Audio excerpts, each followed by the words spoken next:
দাদা, এই চিপসগুলো তুই ঘরেই বানিয়েছিস? খুব সুন্দর খেতে। তো আলুর চিপস বানানোর জন্য প্রথমে আলু নিয়ে নিয়েছি।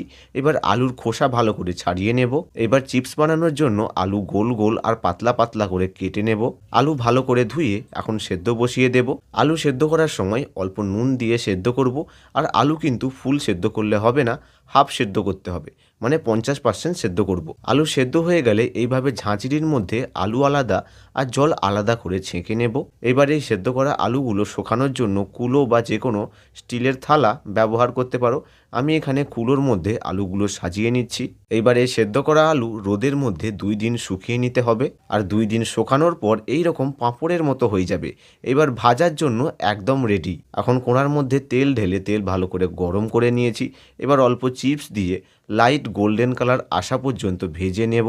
আর এইভাবেই সব চিপসগুলো ভেজে নিতে হবে। আলু চিপসের জন্য একটা চটপটে মশলা বানিয়ে নেব। হাফ চামচের মতো চিনির গুঁড়ো, অল্প লঙ্কার গুঁড়ো আর অল্প বিট নুন দিয়ে ভালো করে মিশিয়ে চটপটে মশলা বানিয়ে নেব। এবার ভেজে রাখা আলু চিপসের মধ্যে এই মশলা দিয়ে ভালো করে মিশিয়ে নিলেই তৈরি হয়ে যাবে বাড়িতে বানানো আলুর চিপস।